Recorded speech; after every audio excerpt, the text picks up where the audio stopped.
आप क्योंकि दिल्ली में स्टार कैंपेनर हैं और 2020 का चुनाव मुझे याद आता है, जब 2025 में हम ये कहते हैं कि इस बार की फाइट पिछली बार से अलग है। तो पिछली बार भी कुछ ऐसा हुआ था जब अनुराग ठाकुर को चुनाव आयोग ने 72 घंटे के लिए बैन किया था। इस बार उसी आधार पर रमेश बिधूड़ी आ गए और एक टैग दे दिया आम आदमी पार्टी ने बीजेपी को, गालीबाज पार्टी। कैसे देखते हैं आप इसे? देखिए, आज से कुछ वर्ष पहले अरविंद केजरीवाल जी ने कहा था कि मैं यमुना जी को साफ कर दूंगा और उसमें डुबकी लगाऊंगा। आपने डुबकी लगाते देखा किसी ने? क्या देखा कि नहीं देखा? 2025 आ गया लेकिन डुबकी नहीं लगाई। लेकिन अब दिल्ली की जनता ने उनको डुबाने का पूरा मन बना लिया है। दिल्ली की सड़कों पे जाओ, ना हवा साफ है, ना नलके से पानी साफ है, ना गंदगी के पहाड़ साफ हैं और ना ही प्रदूषण साफ।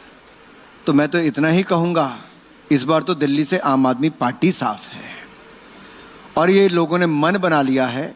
वैसे तो मैं आपके लिए एक पहेली है, आप समझ लीजिए कि जिसने हर मोहल्ले में खोले ठेके, दंगों में जिसने हाथ सेके, प्रचार में जिसने अरबों झोंके, वो कौन? वो कौन? इनकी हंसी बता रही है वो कौन, मुझे लगता है। बोले ना बोले, सबके चेहरे पे पता चल रहा है कौन। और ये वही श्रीमान अरविंद केजरीवाल जी हैं जिसने 2013 मई में कहा था कि भ्रष्टाचारियों को जेल में डालो, तिहाड़ में डालो। और देखिए, जैसे ही वो 2014 में आए, उसके बाद आम आदमी पार्टी के 15 विधायक जेल में गए, 8 मंत्री जेल में गए, 1 सांसद जेल में गया, उप मुख्यमंत्री और मुख्यमंत्री भी जेल में गए। तो जो 2013 में अरविंद केजरीवाल ने कल्पना की थी, 2014 के बाद सारे भ्रष्टाचारी जेल में गए। अच्छा अनुराग जी, ये लाइनें कहाँ से लाते हैं आप? झाड़ू से दारू तक, पाठशाला से मधुशाला तक। अभी आपने बोला कि जब मिल बैठेंगे 3 यार 2026 को लेकर के, जो आपने एक नया पोस्टर आपने रिलीज किया, उसके बाद फिर से आपने एक सनसनी फैला दी। लोग कहते हैं अनुराग ठाकुर जब बोलते हैं तब सनसनी पैदा होती है। ऐसा लगता है जब अनुराग ठाकुर बोलते हैं इसलिए है कि सनसनी पैदा हो। आपके ऊपर ये आरोप लगते हैं? नहीं, ऐसा बिल्कुल नहीं है। जैसे मैंने अभी कहा कि प्रदूषण बहुत है, कचड़े के पहाड़ बहुत हैं, सड़कों पे कचरा बहुत है, यमुना जी गंदी बहुत है।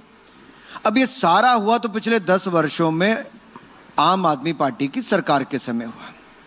तो मैं तो सीधा कहता हूं, केजरी साफ, कचड़ा साफ। देखिए, ये नया है जो हमने अभी तक नहीं सुना था। ये अचानक से आपका स्क्रिप्ट राइटर कौन है? नहीं, स्क्रिप्ट राइटर नहीं। अब देखिए, जैसे मैंने 2-3 दिन पहले मैंने एक प्रेस कॉन्फ्रेंस की, तो मैंने 3 सवाल उनसे कहे कि अगर आपकी शराब नीति इतनी साफ सुथरी थी, इतनी क्रांतिकारी थी, तो आपने वापस क्यों ली? और शराब नीति बनाई किसने? 2 लंगोटिया यार ने, अरविंद केजरीवाल जी और मनीष सिसोदिया जी ने। और ना उसको कैबिनेट में लेकर गए, ना उसको एलजी से पास करवाया, ना विधानसभा में लेकर गए। और जब घोटाला हो गया और कैग की रिपोर्ट आई, ये केजरी की रिपोर्ट नहीं, कैग की रिपोर्ट है, और कैग ने पूरे आंकड़ों समेत बताया है कि 2026 करोड़ का घोटाला है। 2026 करोड़ का घोटाला। आखिरकार ये 2026 करोड़ में क्या क्या नहीं बन जाता?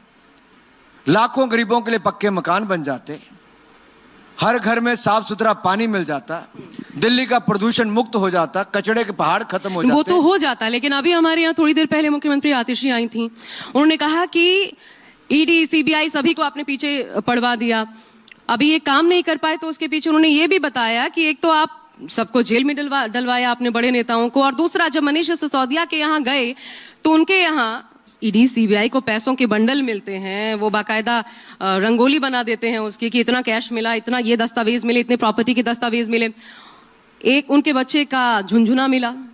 ये आतिशी ने अभी वो कह के गई है यहाँ से। तो इस तरीके से ईडी सीबीआई पीछे पड़ी हुई है, कैसे तो करे काम? 1.5 साल जेल में क्यों रहे? 1.5 साल जेल में क्यों रहे? और कोर्ट के निर्देश ऐसे क्यों आए कि अरविंद केजरीवाल जी मुख्यमंत्री कार्यालय नहीं जा सकते, फाइल साइन नहीं कर सकते, कोई निर्णय नहीं ले सकते? आखिरकार रोक लगी एक भ्रष्टाचारी नेता पर और आम आदमी पार्टी को आज कोई ईमानदार नहीं मिला। दिल्ली का महाठग, कट्टर बेईमान अरविंद केजरीवाल जी आज फिर उनके पोस्टर बॉय हैं।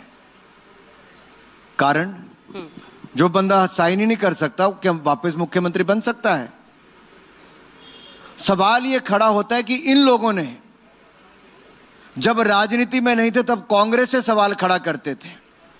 आज जिनकी 11 साल दिल्ली में सरकार रही हो, आज उनको सवालों के जवाब देने चाहिए कि नहीं देने चाहिए? वो सवालों के जवाब नहीं देते, उल्टा सवाल पूछते हैं।